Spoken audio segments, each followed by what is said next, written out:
तो next question देखो, यहाँ पे क्या बोला है, for the following two items, जैसे कोई u equal to integral e to the power x cos x dx दिया है, v equal to integral e to the power x sin x dx दिया है। 85 जैसे क्वेश्चन है, what is u plus v find करना है। सही है, u प्लस v पहले फाइंड करना है, then consider the two statement, मतलब 1 और 2, इसमें से कौन सा स्टेटमेंट, क्या बोला है यहाँ पे, consider the following statement, du by dx equal to minus v, dv by dx equal to minus u,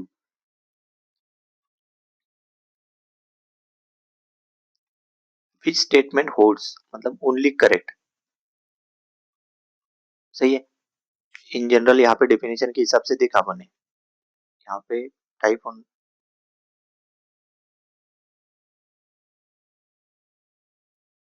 which statement is correct. Okay, मतलब सेकंड में है ना, वहां पे जो ऑप्शन चॉइस है वो, मतलब one only true, second only true, both one and two, and D option is neither one nor two. सही है, तो इसमें चेक करेंगे अभी अपन पहले। ठीक है, अभी इसका सॉल्यूशन देखो, पहले पहले का सॉल्यूशन देखिए।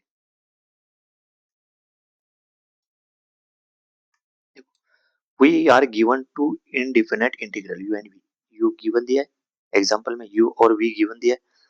अभी जो है नेक्स्ट, तो अभी इसमें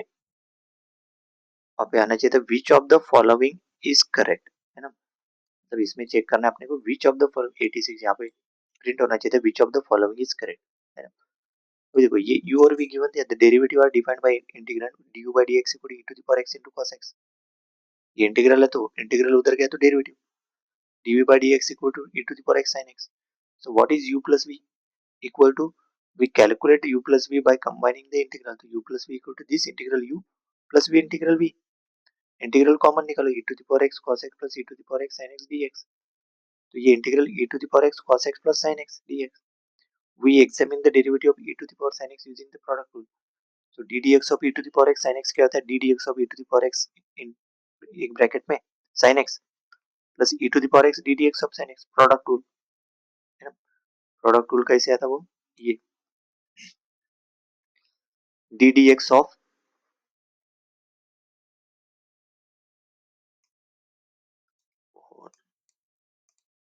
ऐसे d dx of क्या आएगा, d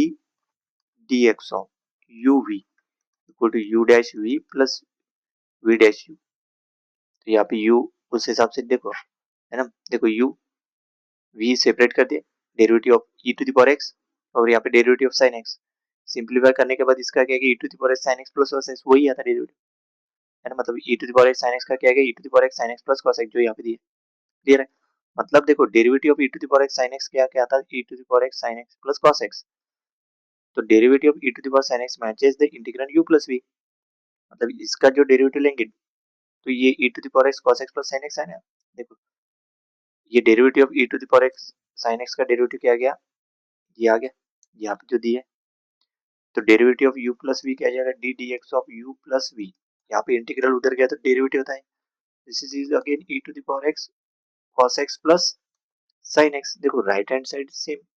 इसका राइट हैंड साइड और इसका राइट हैंड साइड सेम, मतलब this left hand side equal to क्या हो जाएगा, d d x of e to the power sin x, this is equal to d d x of e to the power x sin x, मतलब u plus v क्या हो गया, u plus v equal to e to the power x sin x plus c, मतलब e to the power x sin x in general. सही, मतलब क्या हो जाएगा option number D, option number D कैसे क्या है, क्योंकि देखो यहाँ पे ना e to the power x sin x और e to the power x sin x क्या है, देखो e to the power x sin x equal to dv by dx, सही है, मतलब ये जो है e to the power x sin x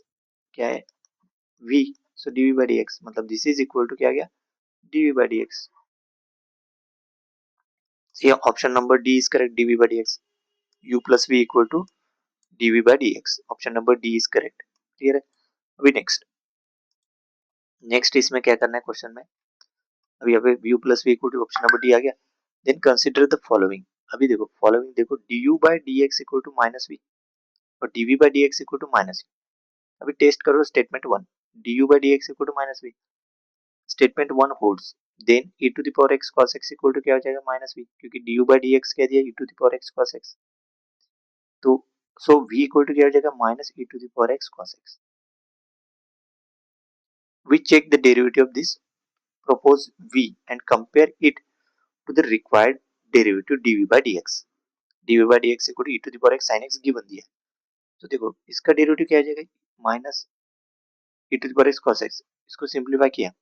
product rule के हिसाब से, जैसे मैंने प्रोडक्ट रूल बताया dv by dx equal to minus d d x of e to the power x cos x plus e to the power x d d x of cos x. And starting में बताया ना product rule के हिसाब से u into v का, so dv by dx equal to ये minus को common निकाला, यहाँ पे माइनस कॉमन है e to the power x cos x, तो ये हो जाएगा कॉमन अगर निकला e to the power x sin x minus e to the power x cos x. तो देखो this is not equal to e to the power, क्योंकि ये देखो dv by dx अपने को चाहिए क्या चाहिए e to the power x sin x equal है क्या, नहीं ये नहीं आ गया, मतलब ये जो लिया अपन ने du by dx equal to minus v, this statement is false. Next dv by dx equal to minus u लिया, तो statement two holds then e to the power x dv by dx e to the power x sin x equal to minus u दिया, तो u equal to क्या हो गया e to minus e to the power x sin x. फिर से अगर check किया इसको, check the derivative of this propose u and compare it to the required derivative du by dx क्या दिया e to the power x cos x, मतलब इसको इसका डेरिवेटिव निकालो, इसको इसका डेरिवेटिव किसके साथ कंपेयर करो, इसके राइट हैंड साइड के साथ, देखो d by dx equal to d d x of minus e to the power x sin x, ये सही है. तो इसका डेरिवेटिव अगेन प्रोडक्ट रूल लगाएंगे तो डेरिवेटिव क्या है minus e to the power x sin x minus e to the power x cos x, मतलब this is not equal to e to the power x cos x, मतलब statement 2 is again false, मतलब neither one nor two is correct.